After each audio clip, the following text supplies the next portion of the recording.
Il y a une chose que je dois dire tout de suite. Si tu écoutes cette histoire, ce n'est pas un hasard. Parce que l'homme dont je veux parler savait exactement à quel moment les gens allaient mourir. Et ce qui est pire, c'est que quand il me l'a dit à moi, il avait raison. Je ne croyais pas aux gens comme lui, les voyants, les médiums, ceux qui prétendent savoir. Je pensais que l'impôt rend les gens crédules, jusqu'au jour où il m'a donné une date. Je l'ai rencontré par hasard, un homme ordinaire, trop ordinaire. Il était assis en face de moi, dans un endroit banal. Et il m'a regardé comme si j'étais déjà un souvenir.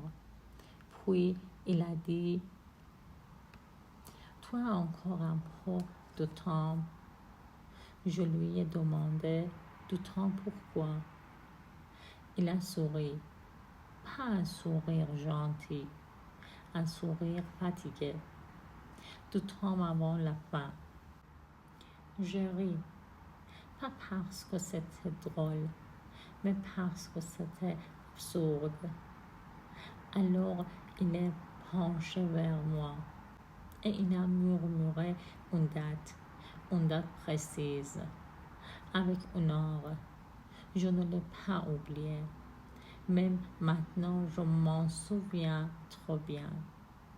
Les jours suivants, j'ai essayé de rationaliser, mais quelque chose n'allait pas, parce que chaque personne dont il m'avait parlé est morte. Un accident, une maladie soudaine, un suicide, toujours à la date exacte qu'il avait annoncée, toujours à l'heure. Je ne l'ai jamais revu, mais parfois je sentais sa présence. Pas derrière moi, pas à côté. Dans mes pensées, à mesure que la date approchait, le monde changeait, les gens parlaient plus doucement, le silence durait plus longtemps. Même mon corps avait commencé à se préparer.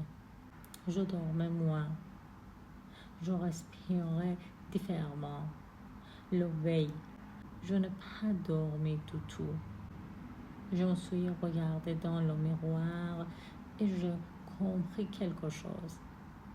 Ce n'était pas la mort qui me faisait peur. C'était le fait qu'il le savait. À l'heure exacte qu'il avait dite, je n'étais pas morte.